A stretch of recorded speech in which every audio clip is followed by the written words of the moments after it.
Yo, what up, mambo vipi mtazamaji wa Chipkiza Kaya na pia msikilizaji wa Chipkiza Kaya. Karibu tena katika mpango mzima wa meza ya Chipkizi. Na kama vipi inavyokuwa desturi ya kawaida, huwa tunaangazia masuala ya wasanii wa Chipkizi, ama ni interviews ama mahojiano ya wasanii wa Chipkizi ambao wanachipuka na wanakuja na kasi moja kubwa sana. Hivyo basi kama kawaida, unajua tena wananiita mwanamfalme Captain Louis the Real Eagle. Bwana, karibu sana katika mpango mzima huu tuweze kukiwasha, tujue mambo mawili matatu. Na kama kawaida, unajua tena hii show huwa imeletwa kwako na Kaya Records, ama imedhaminiwa na Kaya Records, ambapo nafahamu tena ndani ya Kaya Records wapo maproducer wazuri, tuna directors ambao wanashoot hiki kipindi, pia ndio directors ambao wanahusika pia pale ndani ya Kaya Records. Unafanya photography, videography, una uwezo wa kuja pale kama wewe ni msanii ukashoot video yako, kama wewe una tamasha, una birthday, una mazishi, una harusi, una anything ambayo inahitaji kuchukuliwa filamu ama kuchukuliwa video. Inawezekana kawa ni documentary, kawa wewe ni freelancer, labda ni mwanahabari ambaye ni freelancer na unahitaji kufanya documentaries, unahitaji kufanya chochote ambacho kinahitaji kamera, kinahitaji director, kinahitaji vitu kama vile, basi kawa ukijua ndani ya Kaya Records hivi vyote vinapatikana. Na pia recording sio ya wasanii peke yake, lakini pia ya vipindi. Unaweza kuja pale ukarekodi vitu tofauti, labda pengine unahitaji kurekodi hotuba yako ambayo unataka iweze kachezwa pale fulani na vitu kama vile. Yani kwa ufupi, ndani ya Kaya Records ni full package, na ndio maana nikakwambia Kaya Records ndio wadhamini wakuu wa Chipkizi za Kaya kipindi kizima cha masaa matatu. Na kama tunavyoongea sasa hivi ni kitengo cha mahojiano ambayo kinajulikana kama meza ya Chipkizi. Na leo ndani ya meza ya Chipkizi na kukaribisha kwa mikono miwili, nikwambia niko na wana ambao wametimba mjengoni. Bila kupoteza muda, nataka tuwajue ni akina nani, wametokea wapi, wanafanya nini, na je, leo ni lipi ambalo tunaliongelea. Ni mojawapo ya wasanii ambao wanaichipuka na kasi kubwa sana, wana uwezo mkubwa. Je, tutawapatia nafasi? Na tukiwapatia nafasi, wanaenda kuwa na matarajio gani, ama pengine wakupatie wewe matumaini gani kati ya matarajio yao ambao wako nao? Bila kupoteza muda, wako wanangu ndani ya nyumba. Mambo vipi jamaa? Bwana shwari. Yes sir, nikianza na katikati pale ambaye ni mhusika mkuu, Magreen Commercial, jitambulishe kikamilifu. Yeah, my name is Magreen Commercial. Yeah, mimi ni msanii ambaye ni chipukizi ambaye sasa hivi ndiye niko pale Mombasa. Mimi ni mzaliwa wa Kilifi pale Chumani. Na Mombasa pale ndipo kikaazi, na nafanya muziki wangu pale kwa Moustache. So my name is Magreen Commercial. Hilo ndio jina langu kamili la muziki. Bwana, kabla tuende mbali, umetisha sana kwanza. Ndio, asante. Yani kufull muonekano, umekaa vizuri. Nikichambua kwa wepesi sana, ngepa matopo ulioikalia kwa juu pale kwenye kichwa, kitu kimoja baba kubwa kimekaa vizuri, kimetulia.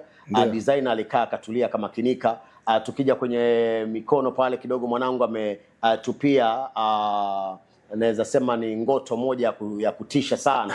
Kwenye kifua imekaa chain moja ya uzani. Mara ya mwisho nimevaa chain kama hii nilienda kupima kwa Sonara, akaniambia 1040 na hivi ndio ilikuwa uzani wake, ilikuwa gram za kuhesabu za kueleweka na laki moja kubwa. So amna hapo tunaongelea kati ya 30 na 40 tukiangalia kwenye kifua pala. Alafu kwenye t-shirt moja imekaa vizuri. Bwana, kwenye mkono pia kuna bonge la bracelet ambalo limekwenda shule. Mkono wa pili ambao unakaa bracelet pia umekaa na angoto mbili za silver ambazo tunaongelea kuhusu madini yote akiwa nawakilisha uzani mkubwa. Nani anayekuvalisha? Bwana, hapana, mimi sivalishi na mtu, najisimamia mwenyewe.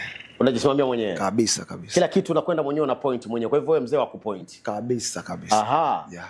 Tutakuwa tunarudi kwako niweze kujua mengi kukuhusu, lakini pengine twende kwa upande wako wa kulia pale. Yuko mwanangu T-Mats in the house. Yo, kama kawaida, kama dawa, this is your boy T-Mats. Hapa mimi niko poa bro. Na najua wengine waweza kushangaa nimeleta ndugu zangu. Naam. Ni wasanii ambao wana uwezo mkubwa sana. Right. Na round hii lazima waonekane. Yani kwa sababu lazima kieleweke. Kwa sababu kipaji kipo na wanajiweza, alafu pia ni wazuri, yani wako vizuri yani. Ama vipi eh? Yeah. Mwanangu wa GSU nini? Yeah. Hii yenyewe mzee baba. Hii yenyewe nilitoka huko lakini nilikuwa huko. Ulikuwa huko? Hii yenyewe bro. LG from USA. Ama vipi? Bwana wewe. Wajua nauliza hivyo kwa sababu bonge la combat ambalo limekalia kwa juu pale. Ishara mnamna uko full kikosi. Sielewa mzee baba. Wajua wakati wote unaweza kuwa GSU wa muziki. Si ndio? Ninakwambia hii OG ila kubalika. Bwana. Alafu na donda moja limekaa vizuri. Laitwa donda ndugu hilo la black hilo ambalo liko kwenye mkono pale limekaa vizuri. Kwa ndani naona kama kuna dhahabu hivi zimetulia. Yes, si unaona mambo yenyewe. Mwanangu tukiongelea pale tuongelea kama hela ngapi pale? Mimi niko vizuri. Hamna hapa basi ni hapa bwana blues ilienda hapa full. Blues bwana wewe. Wewe mnamna uhitaji bodyguard huko twendako? Soon. Niko naye lakini vile leo kuja naye. Hakuja bwana. Nikaa huko studio atulie lakini mabodyguard wako au sio bwana? Barida sana. Yeah. Wazi. Nipe mwanangu hapa Ali Kipenzi anaambia inakuaje? Ali Kipenzi umeua sana. Yaani wewe umepiga dhahabu. Alafu pia una donda moja la kutisha kwenye mkono hilo, donda ndugu, alafu kwenye kipini cha sikioni pale pia umetisha. Hebu kwanza tuanze kutambulisha kamili. Kwa majina bwana mimi najulikana kama Ali Kipenzi. Naam. Anatokea mtaa wa Bamburi hapo. Maeneo ya Timboni. Ila mimi ni mkazi wa Marekani. Okay. Marekani ndo homo, ila unajua utafutaji lazima ujitoe. Kwa sasa hivi niko zangu Bamburi. Tunavyowafahamu wasanii mara nyingi moja wapo wa vitu ambavyo vinawatambulisha ni tattoos. Na naona zimetulia pale. Labda tuzichambue kwanza kabla tuende mbali. Naam. Tunaanza mkono wa kushoto pale. Naona yupo nge pale. Alafu ipo nyota. Labda unipatie uchambuzi kamili maana kuna vitu kadhaa labda sijaviona vizuri. Vitu gani vinapatikana kwenye tattoo zako pale? Kuna G-clef pale naiona. Kuna tuanze na mkono huu. Naam. Vipo vingi. Kuna nge kwa wale ambao yupo. Wale ambao hawajui Kiswahili vizuri, tunaongelea kuhusu kizungu anaitwaje huyo?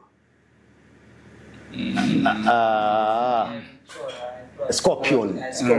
Scorpion. Alafu kuna alama ya star, alafu kuna alama ya G-clef, kuna alama ya Nike, kuna alama ya nanga, kuna alama ya love. Ziko mbili. Hizo love pale ziko mbili. Alafu zote zimedungwa mkuki. Sielewi inamaanisha mahusiano minakuaje? Ilikuwa namna hivyo. Ndo manake. Yupo mtu ambaye anawasilisha kwenye ya pili pale. Alikuwepo ila kwa sasa hivi kidogo ni kama amesafiri. Kwa sasa hivi hayupo. Lakini bado mahusiano yapo. So vile. Sasa kama hayapo inabidi tufute tattoo. So vile. Hakufuta ngumu. Kufuta ngumu. Mkono mwingine huo. Umetisha sana. Kabisa. Nipe nafasi niuone mwanangu. Nafasi ipo. Wazi. Hilo tuweza lihitaji ili maana ni dude fulani hivi lina maana fulani. Hii ni trouble. Ambao maana yake nini? Hiyo maana yake kwa sasa hivi hiyo maana nilitafuta lakini bado. Okay. Kwa ndani pale naona 1989. Yaani ukiangalia huu ndo mwaka wenyewe yani wa kuzaliwa. Mwanangu umetisha. Umetisha alafu nyota zingine upande wa pili. Yaani wewe full manyota tu. Na ule kweli wanakutambua kwamba nyota imeng'aa. Lazima ing'ae. Au sio? Donda limetulia hilo bab kubwa.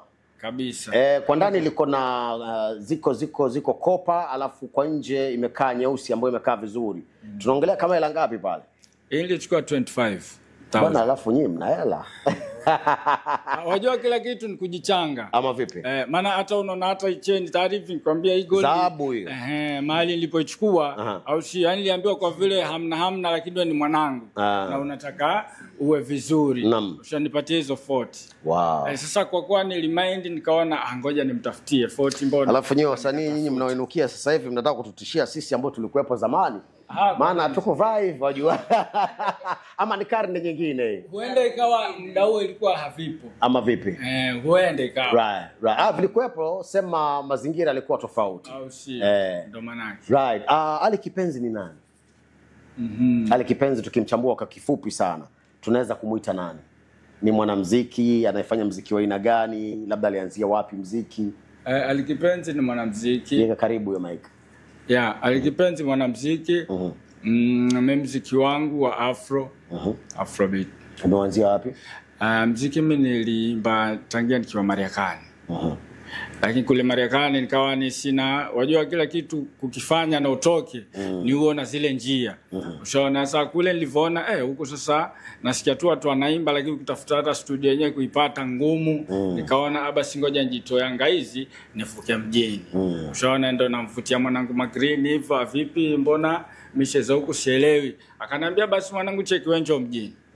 Huko mjini kila kitu fresh, nikazama mjini. Magreen akanipokelea pale. Kwa akanionyesha studio mahali ipo. Kwa tukaanza kupanga program, tukaunda muziki wa kwanza, wa pili. Basi na ndo maana mpaka mahali tumefikia. So ina maana muziki ambao umefanya na Magreen ndio muziki wa kwanza? Hizi zenye mnaziona sasa hivi basi hizo ndo tunaanza. Ndio wewe unaanza sasa kwenye kurekodi. Maana basi yeye mwenyewe ndo kanishikilia ujue. Kwamba mwanangu upo vizuri. Lakini kwa kwani hujajua zile njia na mimi nazifahamu. Basi cheki. Ngoja nikuonyeshe njia. Ndio maana mpaka leo hii unakuta niko jina Ali Kipenzi. Linanikumbusha Alikiba alipokuwa kijiita Ali Kipenzi. Naam. Kuna mahusiano yoyote pale? Mahusiano hakuna. Inawezekana kawa lile la Alikiba ndo hili? Hapana, kwanza ili jina nilipewa. Maana mimi mwenyewe ni Ali. Lakini jina langu lenye nilikuwa nimeweka kwenye muziki nilikuwa najiita Dogoli zamani hizo. Ushaona?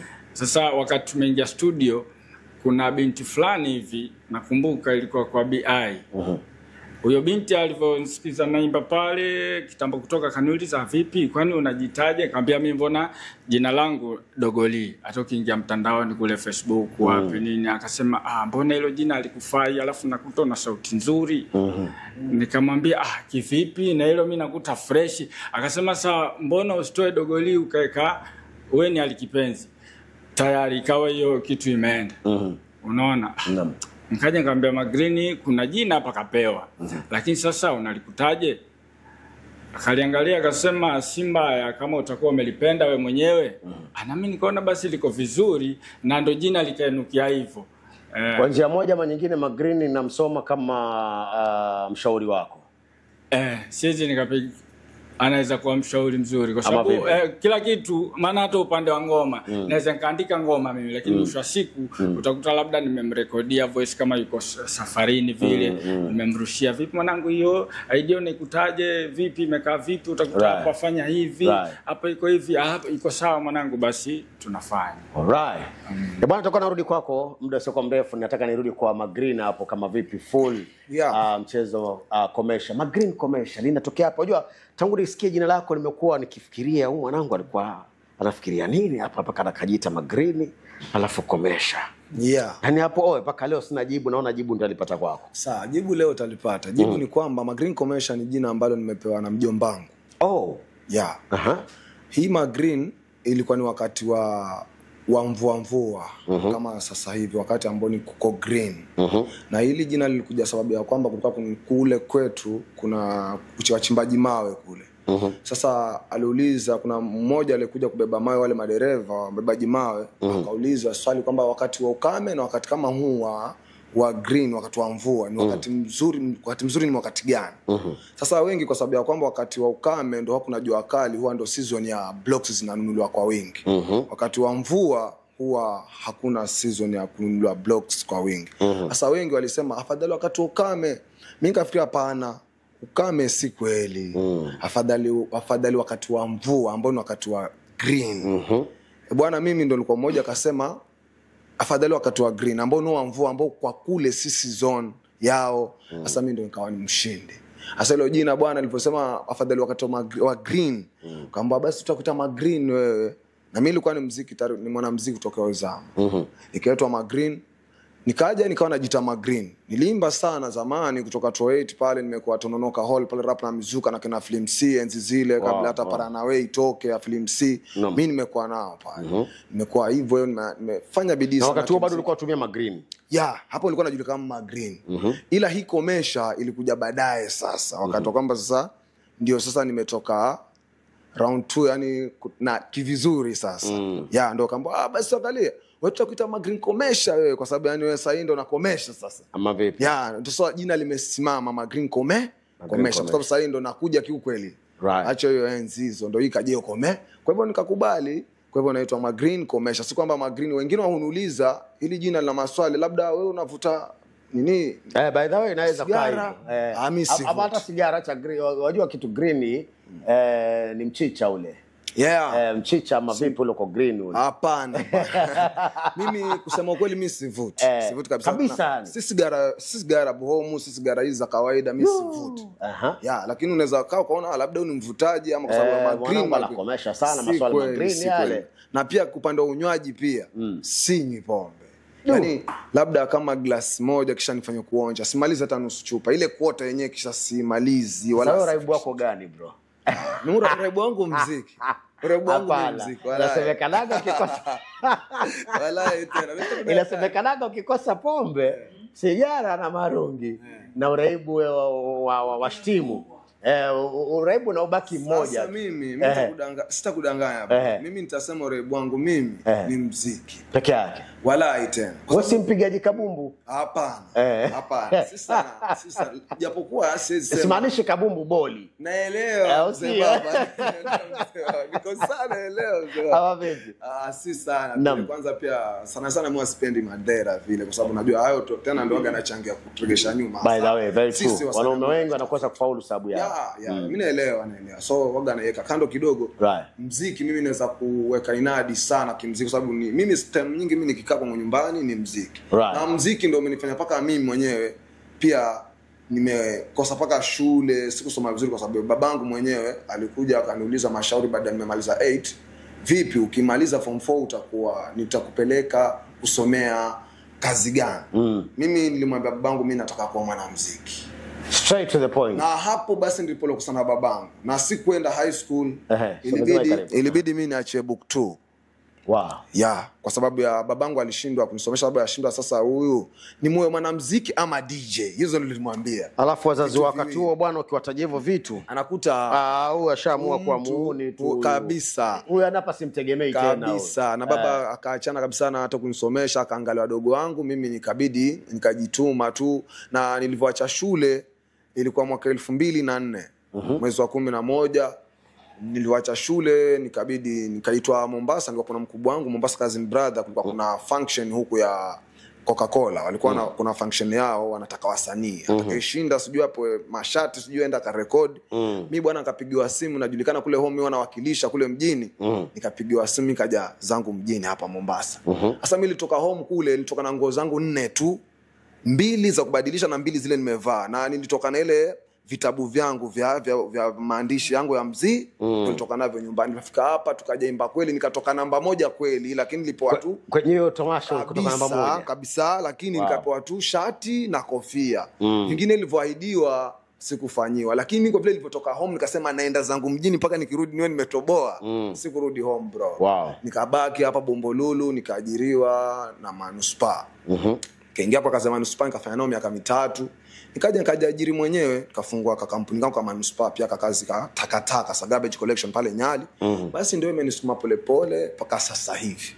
Najitafuta bado, sijatoka lakini bado najitafuta mpaka leo. Lakini hiyo ndio kazi ambayo naweza sema stara yangu kubwa ni muziki. Ni muziki. Turudi hapa zamani Bombolulu. Wakati wakina Dutch Boy. Ulikuwepo? Hapana.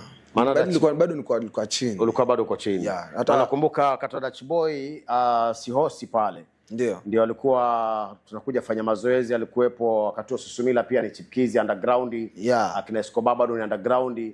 Tunakuja pale kulikuwa na Dutch Boy, Raftach na Rafdadi walikuwa wao ndo superstar. Wasikia walikuwa mbele zangu. Wakati ndo ma superstar.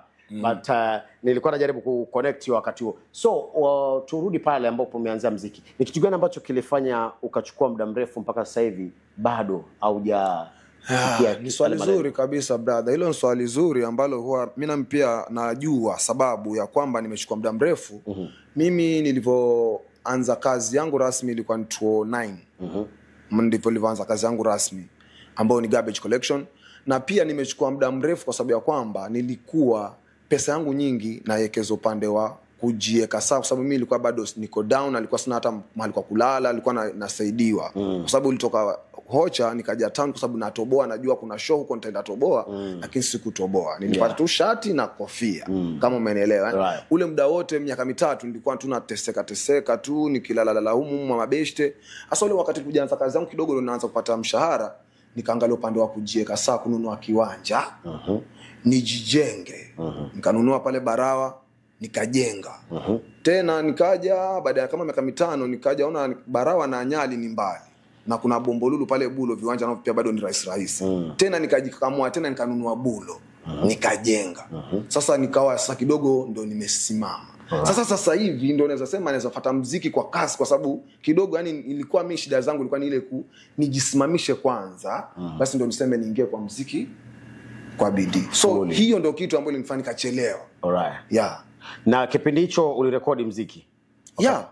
Na ngoma nyingi sana. Na ngoma nyingi sana, nimefanya ngoma nyingi sana, yani kama 40 hata 50 zafika. Na zinapatikana kwenye mitandao? Mimi ile zama zile nilijaribu kuna kama 15 hapo nimechezwa hapo Pana FM na Mafimbo. Nimejaribu kuziweka kwa mdundo.com, haikuwezekana. Kwa hiyo mambo ya YouTube ilikuwa bado. Ilikuwa ni CD wakati huo. Tembea na CD, sasa nimeuza CD lakini mara utoke nazo zingine zivunjike njiani, zingine uturudi nazo, zingine zingiwe na Vera. Zingine zingie scratch.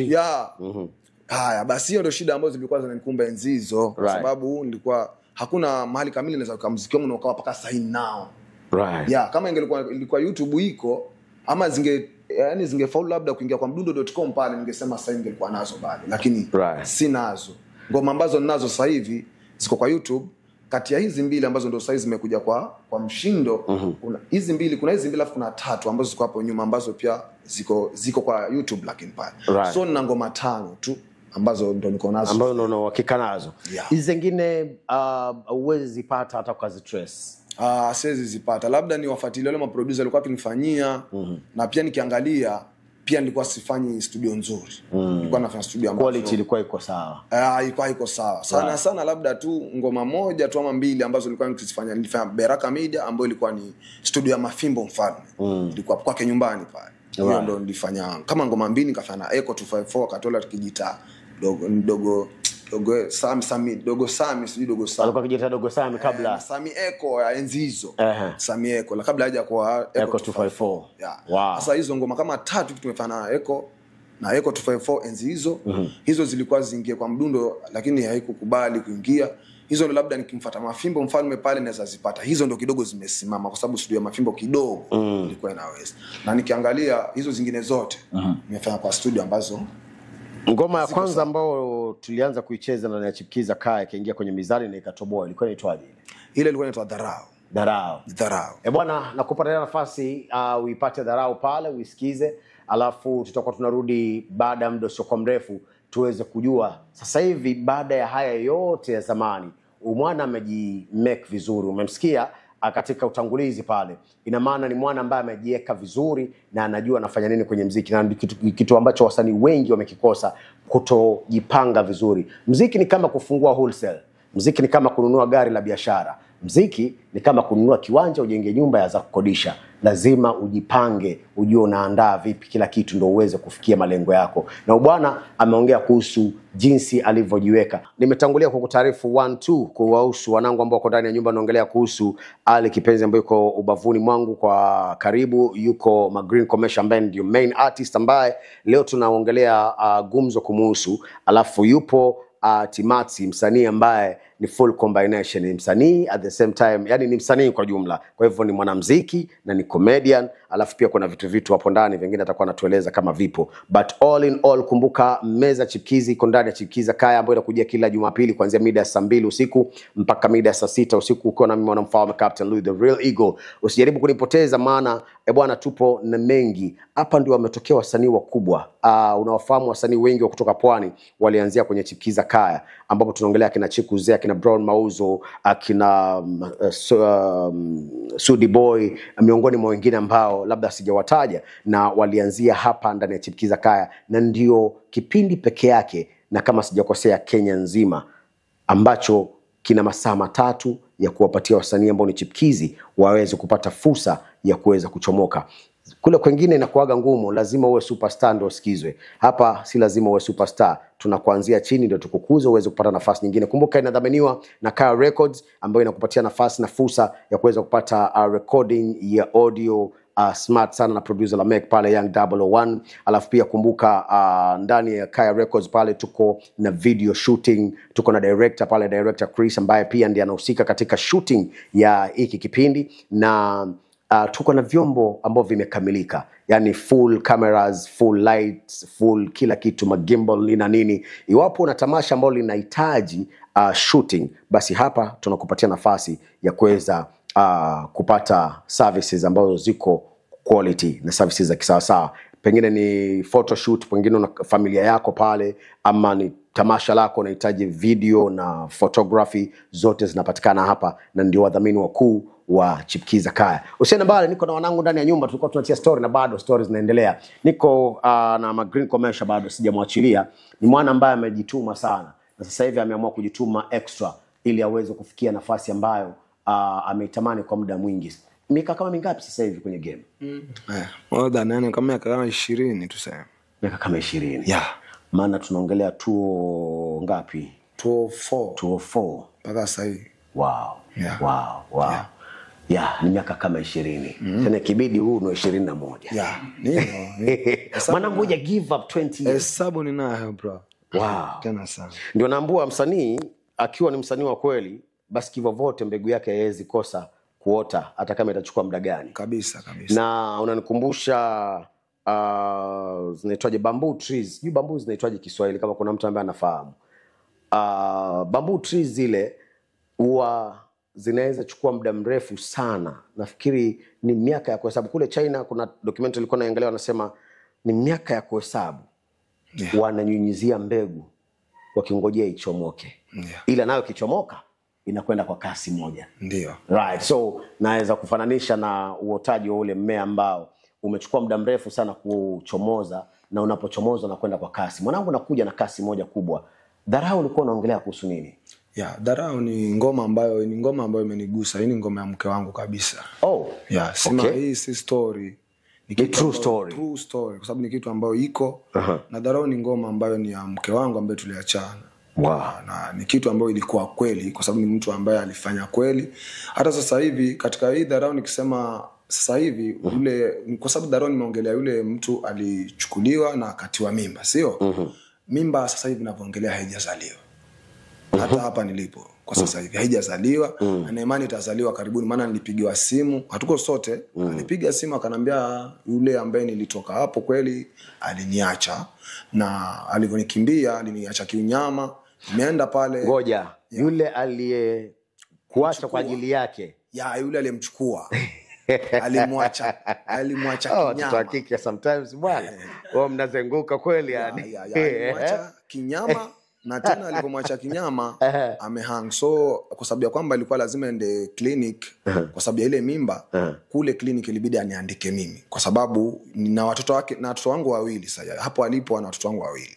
So ile mimba nikani ya 3. So ikabidi kule clinic akaniandika mimi, na akanambia utapigiwa simu labda na madaktari, wakukipigiwa basi itabidi ujue kuongea nao, kwa sababu mimi ilibidi kukuandika wewe.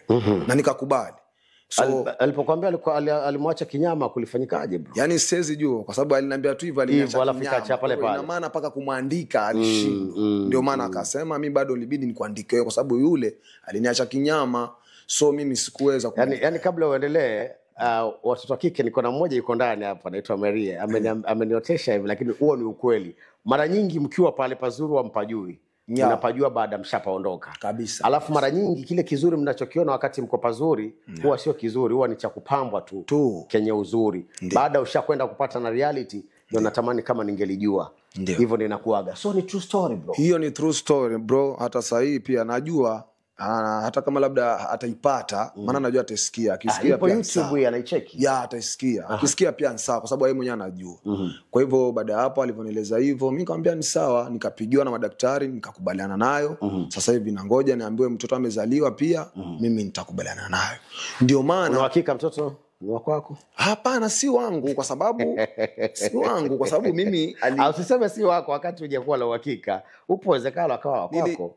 Hapana. Akiondoka alikuwa na ujauzito. Alikuwa na ujauzito. Nilimfumania ndo ujauzito ni baadaye. So sasa hivi mimi ndo nika chini, ilikuwa nitoe hii jina gani, ndo ngoma alikuwa nimeshaandika tayari. Mpaka alikuwa nimeandika nikamaliza, nikampatia Alikipenzi, akawa amepitia kanambia ngoma ni kali. Lakini baada ya hii jina gani nitoe, haya mambo yakanitokea. Ikabidi sasa ndo nikaandika hii Dharau. Wow. Nilivyoandika Dharau, Alikipenzi akasema basi Dharau ni kali pia kwa sababu ya message yake. Unajua message ndio ilimfanya Alikipenzi akaniambia basi tuanze na hii Dharau kwanza, halafu tutaenda jina. Wow. Kabidi ndo nikafanya ngoma Dharau. Kafanya ngoma Dharau na ndo nashukuru pia imenisukuma na nimeona kweli kuna mashabiki wangu wamenipokea vizuri. Ngoma Dharau imepokelewa vizuri. Na hiyo ndo imenifanya paka nimetambulika. Right. Pia baada ya hapo ndo nikafanya jina gani? Baada ya kwamba sasa Dharau umefanya na Alikipenzi. Alafu sasa hii jina gani ndio umefanya na Timazi? Nikamleta Timazi kwa sababu Timazi pia tumefanya hata kabla hii Dharau kuna ngoma hapo nyuma ambayo tunaifanya video huu mwezi. Tunafanya video mwezi ujao itakuwa iko nje ambayo inaitwa Yes I Do.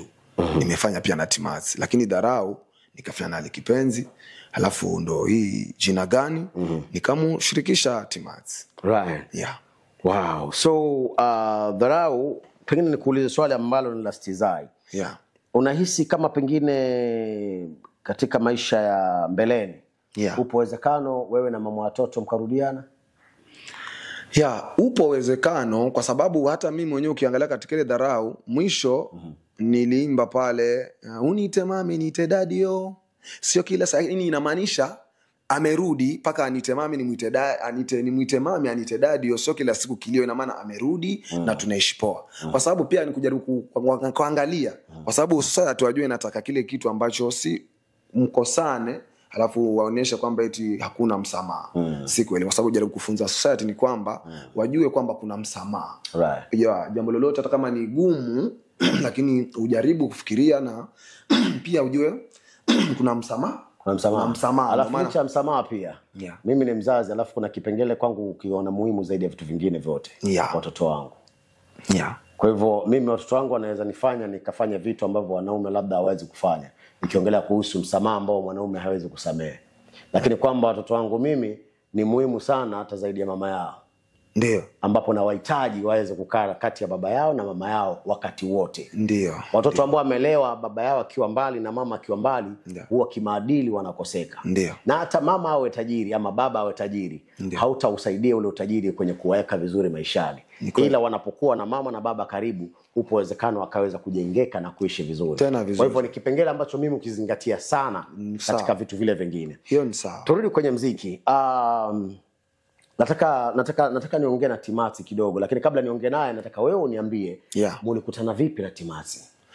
Okay, Timazi ni obvious, sisi unajua sisi wote tumetoka Kilifi. Mimi ninatoka Chumani pale. Huyu naye ni mtu wa Watamu. Mtaa wa 6 pale. Sasa huyu Timazi tumejuana kabla hata hapa.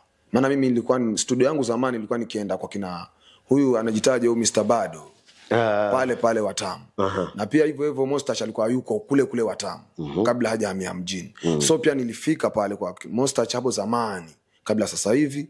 Hapo ndo tulijuana na Timazi. Kutoka zamani sana kabla hata sasa hivi. Miaka karibu 18 huko nyuma. Wow.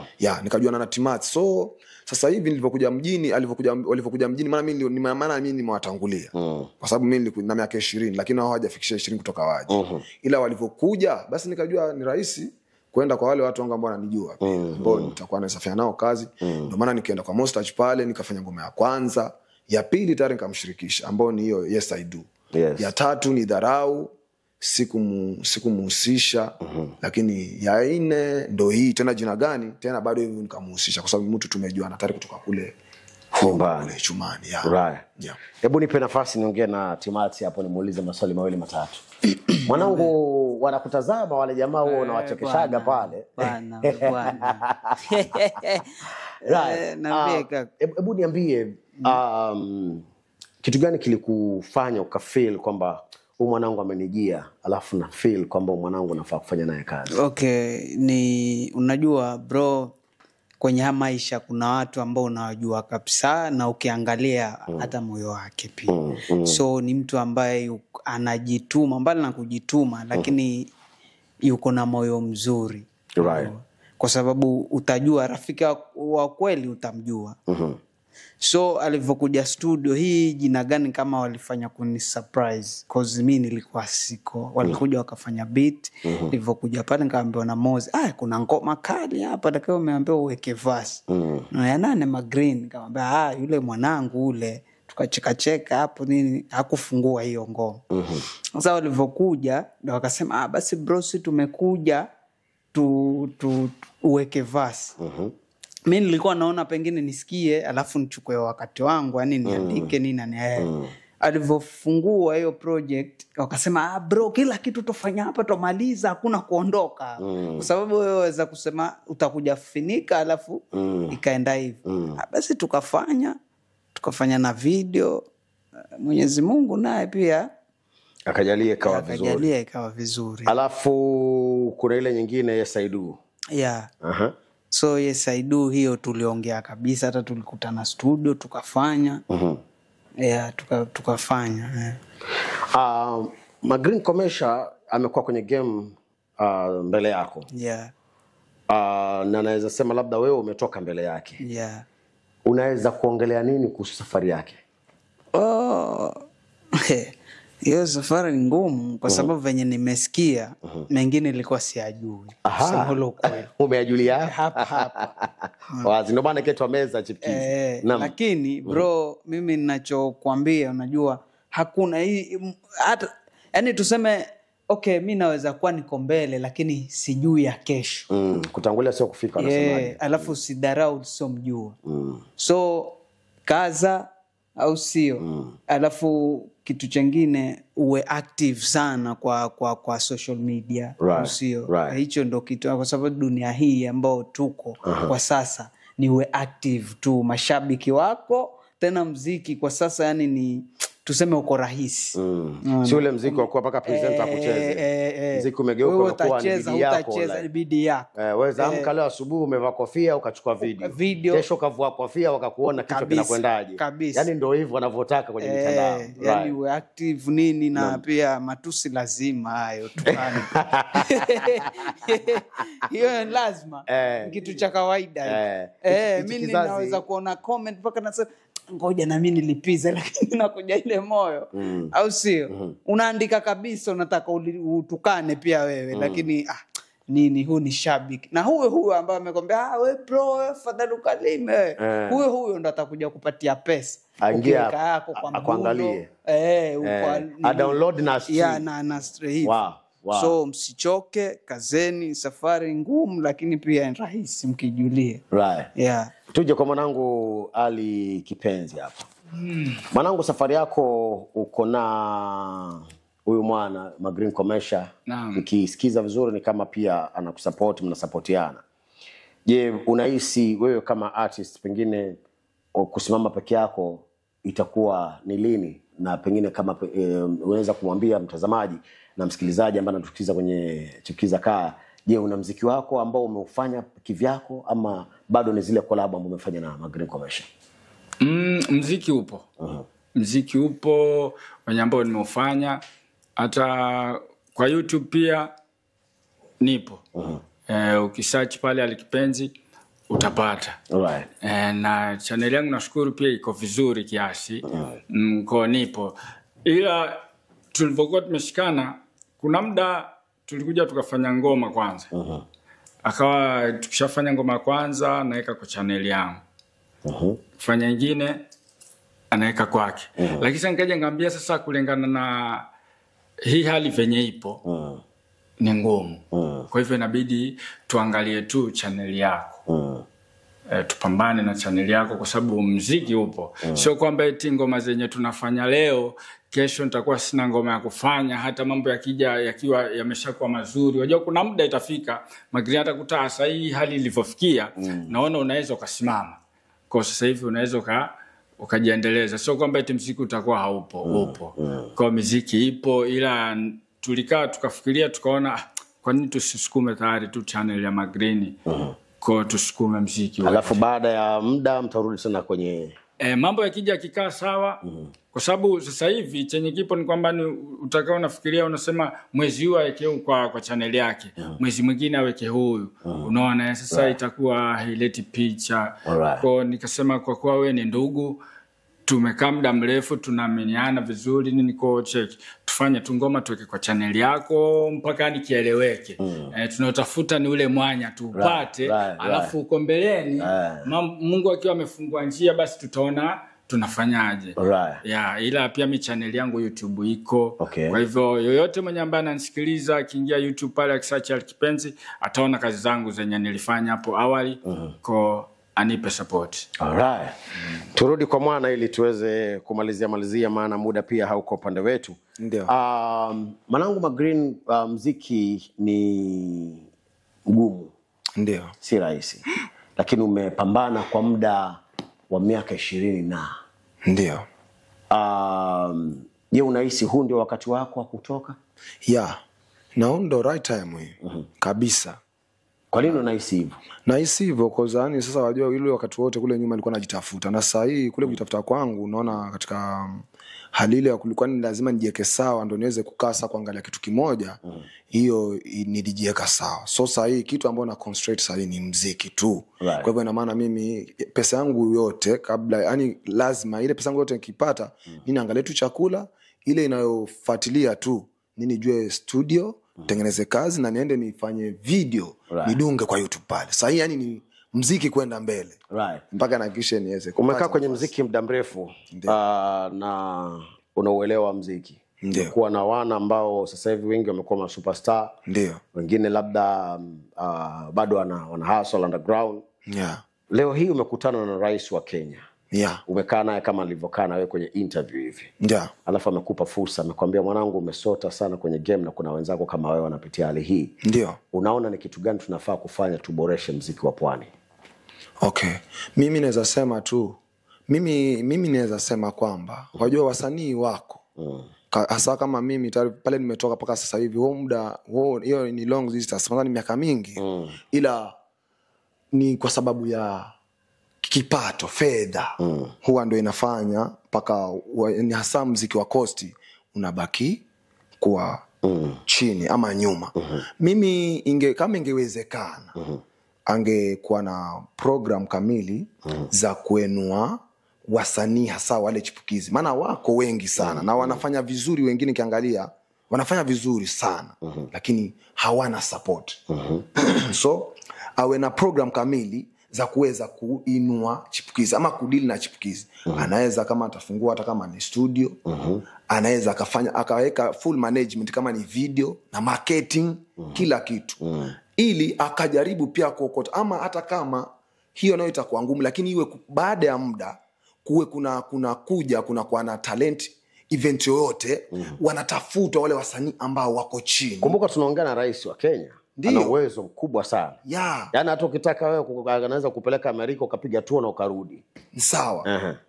Atengeneze first nimesema awe kama ana uwezo kufanya nini, tuwekee hata kama ni studio.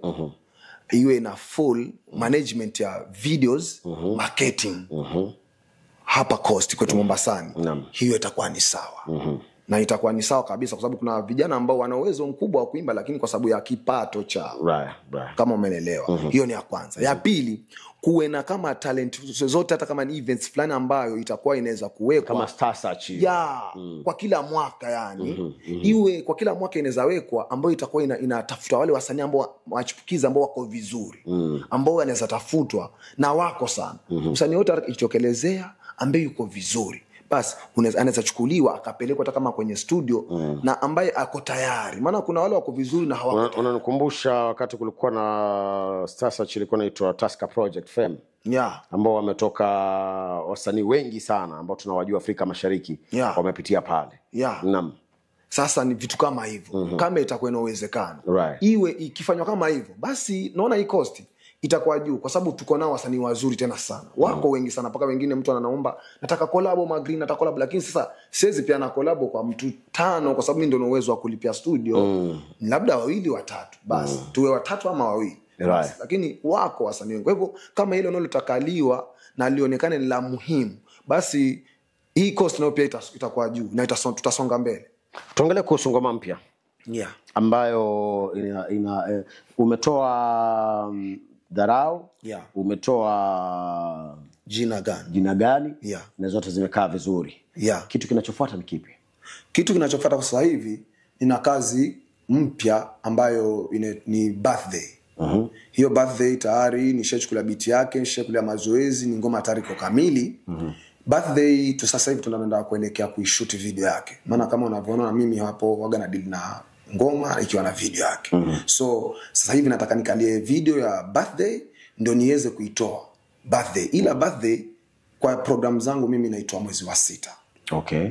Ila mwezi wa 5 kuna ngoma pale inakuja na video yake ambayo ni Yes I Do. Yes I Do ambao umefanya wewe tayari na Ali Kipenzi. Ambao tayari hiyo iko kwa YouTube pale Yes I Do, lakini ni audio. Hiyo si video. Right. So hiyo ndo naitoa mwezi wa 5 na video yake. Right. Kwa sababu nikisema natoa birthday hii itakuwa bado naziacha zile za kule nyuma na itakuwa sivyo na ngoma ziko vizuri. So nitoe hiyo mwezi wa 6 nakuja na birthday ambao ni ngoma hatari. Na baada ya hiyo birthday kuna ngoma wazimu zaidi ambao hiyo wanasema hii Jina Gani wanasema ni 90%, lakini hiyo ni 100%. Ambao hiyo inaitwa Far Away. Ni ngoma tena ajabu ambao ni ngoma iko na uwezo mkubwa zaidi na ambayo hiyo najua itaingia mwezi wa 7. Alright. Na ina uwezo mkubwa maana mimi mwenyewe nishaambiwa hii basi hii ndio 100 sasa. Lakini nikawaambia ningetoa hiyo sahihi mwezi wa 5 ama ningeitoa hiyo tayari sahihi ingefinika hii Jina Gani. Na Jina Gani wanasema hii ndiyo inaweza lakini kuna 100 yaja. Kwa hivyo mnamna na pia ni vizuri ukitoa mwezi wa 7 kwa sababu tuna target biashara za mwezi wa 8 na kwenda mpaka Disemba. Sasa hiyo pia na ndio target yangu kubwa. Naam. Hiyo ndio target yangu kubwa. Alright. Yeah. Mimi nataka uongee na mashabiki wako ambao wanakutazama pale. Ndio. Waambie ni matarajio gani wanafaa kuwa nayo. Matarajio yangu mimi kwa huu mwaka ni kwamba kitambo mwaka uishe niwe nimesimama vizuri, na ni kwamba nawaambia kwamba wale ambao wananisikiza na nikwambia kwamba sasa hivi mimi na mpangilio kamili ya kwamba kuna vitu vizuri tena sana na viko tayari. Nishaviandaa walivyopokea vizuri Dharau na nikawapa tena mpigo hapo nikawapatia Jina Gani walivyopokea vizuri. Nawaambia sasa hivi Yes I Do najua kuna wale tayari washaingia kwa YouTube yangu pale washaipata na video yake inatoka mwezi wa 5. Basi na mkae tayari mjue mwezi wa 6 kuna birthday na kuna Far Away. Ni ngoma ambayo inakuja tena hatari. Kwa hivyo kaeni tayari mjue kwamba kazi tunazo zilizo hapa ni kazi kubwa tena ajabu. Ambaye haja sub pale aingie kwa YouTube pale search Green Commercial. Bwana sub pale, natarajia kwamba kitu kikiingia iwe utakipata. Kwa hivyo nawaambia kwamba karibuni na mpokeeni muziki wetu vizuri na tuko tayari. Tutawapa kazi safi, kazi ambazo pia zitafanya vizuri, na tuko hapa kwa malengo hasa ni ya kwamba mpate burudani safi ili pia nina pia mkae enjoy, tufunge mwaka vizuri. Kitambo Disemba tuwe sote mko mbele. tuko mbele. Okay, nataka nikuulize swali. Kimike changu nataka nione kama green bado inawaka. Okay, na Green Commercial green inawaka. Alright. Collabo zako so far nimeona ni za watu watatu ambao mko nyote hapa. Je, kuna matarajio ya collabo za nje kubwa? Niko nazo. Kwa sababu hata Eko tarishaongea. Lakini Eko aliniambia kuna pesa kadhaa sitaweza kuongea kwa mbele za kilo moja, hiyo na itafuta. Na nikipata hiyo pesa tu. Eko tayari nafanya naye. Kuna pia Kids naye pia tayari tushaongea. Yeye pia yanitaka. Kuna studio ambayo aliniambia ndio twende huko nikiwa tayari. So yeye pia na mikakati ya kufanya naye. Hao ndo wasanii walio juu ambao na tarajia kufanya nao. Nikusoma una gradual inaitwaje rising, yani unapanda kwa mtindo fulani wa kasi ya wastani. Ambapo umeanza na wana ambao uko nao mitaani, wale ambao ni ya chini kiasi ambao bado wanainuka pia wao. Kuja kwa kina Kids na imani baada pale tunaongelea kuhusu collabo kubwa zaidi. Alright. Unatoka Chumani. Pale ndo home. Chusumila anatoka Chumani. Ndio. Una mpango wote wa kufanya kazi na mwana nyumbani? Susumila nina mpango naye lakini hatujakaa tukaongea. Yaani jua namjua. Hata nikifika home pale, hata juzi tulikuwa home sote, namuona yaniona. Na kazi zangu yaziona. Ila hatujakaa kufanya naye, lakini ila kuna wakati tulikuja tukakaa tukaongelea mambo, lakini ni miaka ya nyuma sana, kama miaka 6-7 huko nyuma. Ikaja hiyo story tukaiacha. Ila na imani na mpango nitafanya naye. Mimi nafikiri ni wito wangu kwa Susu kwamba Chumani umekuwa msanii mkubwa na umewakilisha Chumani. Naongea na Susu kama ananitazama kwenye YouTube pale. Bwana, umekuwa superstar Chumani, umeiwakilisha zaidi Afrika Mashariki. Usiwe mchoyo. Mshike mkono na mwana. Wewe wakati una retire na anafunga mchezo, anawakilisha nafasi ya kwako, bado Chumani bendera ibaki pale pale. Na hivyo ndio inakaa vizuri kwa wana kuinuana na kupatiana nafasi ili sote tuweze kukuza mitaa kwetu kama tunavyoikuza Pwani. Mwanangu, nataka nimalize na Timati pale, alafu tutakuwa narudi kwako tupatie vipi ndio kupata kwenye social media. Timati, ongea na mashabiki, waambie kitu. Okay, mimi kitu ambacho naweza waambia mashabiki, subscribe kwenye hii channel ya Radio Kaya au Kaya Radio Kaya Records. Au sio, video itakuwa inadondoka pale. And then kuna vitu vitatu ambao ni vya muhimu sana katika mashabiki. Subra, kitu ya kwanza lazima uwe na subra, wakati pia, alafu uweke Mungu mbele, kwa sababu kila kitu tofanya lakini Mwenyezi Mungu lazima umweke mbele. Au ukizingatia, au sio, lazima utoboe kwenye hii safari. Kama Magreen alivyosema yuko na miaka 20 lakini leo amekutana na safari ameanza upya. Kwa hivyo subra, au sio, wakati sahihi wa Mungu, alafu maombi mbele, au sio, lazima utatoboa. Wanakupataje mtandao? Kwa mitandao kila mahali pale, au sio, Timats, yani TIMATSI, Timats, au sio bwana. Inayotangulia ni T ama ni S? TIMATSI. Hapo ndio nilikuwa naulizia. Maana mara nyingine naweza kuta umeandika STI. Ambao ni Timats. Alright. Bwana, mimi nashukuru sana kwa kazi yako nzuri. Tuje kwa Ali Kipenzi, alafu tutakuwa tunamalizia kwa mwana pale. Naam. Unawaambiaje mashabiki ambao wanakutazama? Mashabiki zangu ambao wanatazama, chenye nawaambia ni kwamba msichoke kutupa support. Kwa sababu sisi kitambo tumefika hapa pia ni kwa support yenu. Unaona maana bila nyinyi tusingefika hapa. Kwa muendelee kutushika mkono, mtupe support kama kawaida. Zama kwa channel ya Magreen pale, kama huja subscribe, like, comment, share kwa wenzako. Kazi ziendelee. Na msichoke kusubiria kazi nzuri tu zinakuja. Kwenye mtandao wako wa kijamii unakupata vipi? Kwa mtandao wangu wa kijamii ukiingia YouTube pale search Ali Kipenzi, utanipata. Kwa kazi zangu ziko pale, kuna video 4 nafikiri ziko pale ndani ambao nilifanya na Magreen, Timats, Trillionaire. Hiyo collab iko hapo ndani pia. Kwa ukiingia hapo utazipata kazi zangu, subscribe, like, comment, share, kazi iendelee kama kawaida. Shukrani sana.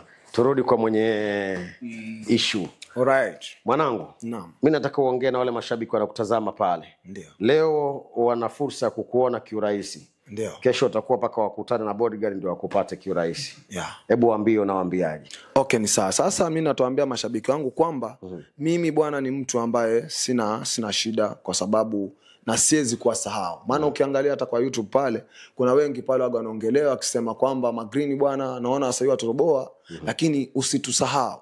Mimi siwezi wasahau, na kama ni wakusahau ni wengine labda, lakini sio mimi. Hata nikiwa na mabodyguard bado mashabiki wangu, maana nyinyi ndio mtakuwa mmeniweka hapo. Kwa nini wasahau? Siwezi wasahau. Kwa hivyo niko na nyinyi na bado tutasaidiana kwa kila njia. Na kwangu mnapajua, hata labda nitoke hapo ningenyali labda, lakini bado mimi nitakuwa kwangu naweza kusema niko nyali na nitatembea na nyinyi, bado nyinyi wangu na siwezi kuacha jamaa. Siwezi wasahau. So mashabiki wangu mimi nawapenda. Mtandaoni unakupataje na wanaweza pata muziki wako wapi na wapi? Okay, sawa. Kwa mtandao pale muziki rahisi pale unampata kwa YouTube pale, ambapo una search tu Magreen Commercial. MAGREEN. Commercial ni ile la Kiswahili tu, Commercial. Utanipata pale. Ukinipata pale tena kuna ukiingia kwa mdundo.com utapata muziki wangu wote pale. Vile vile. Na karibuni pia kidogo tu hapa huu mwezi ukianza nitakuwa ukinitafuta kwa mtandao yote, tuseme kwa Boomplay, kwa mtandao yote utakuwa unanipata. Yeah. Alright, kwenye social media, Facebook, TikTok, Instagram. Hiyo iko kwa sasa hivi iko tayari. Wanakupata kama wananipata Magreen Commercial. Mimi sina jina tofauti. Sibadilishi jina mimi. TikTok ni Magreen Commercial.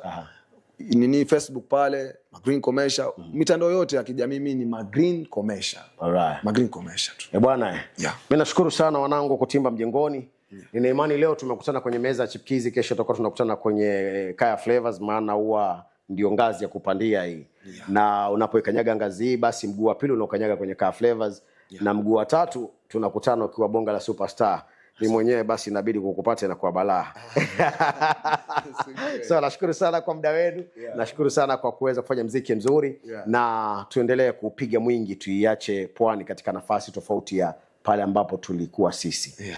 Right, mtazamaji na msikilizaji wangu, nafikiri ndio tunafika tamati ya bonga la show meza ya Chipkizi. Wananiita Mwanamfalme Captain Louis. Kumbuka hii imeweza kusababishwa na kukamilishwa na Kaya Records ambao ndio wadhamini wakuu. Ndani ya Kaya Records kama nilivyokutaarifu mapema pale ni kwamba tuna services moto, services nzuri za masuala ya audio pale. Kama una rekodi, wewe ni msanii, wewe ni mtangazaji, unahitaji kurekodi vitu zako, wewe labda ni mheshimiwa unataka kurekodi hata zinaitwaje zile speeches zako, chochote ambacho unahitaji kurekodi, inawezekana itakawa pengine wewe ni mtu ambaye umesponsor ligi na unahitaji kutengeneza kiadvert chako pale, Kaya Records itakutengenezea chochote ambacho kinahusiana na audio na visual tunafanya. Kumbuka hii video ambayo unaitazama ama YouTube ambayo unaitazama imeweza kukamilishwa na vyombo vya kimataifa ambavyo vinatoka pale Kaya Records. Tunaongelea kuhusu cameras za kiutu uzima, tunaongelea kuhusu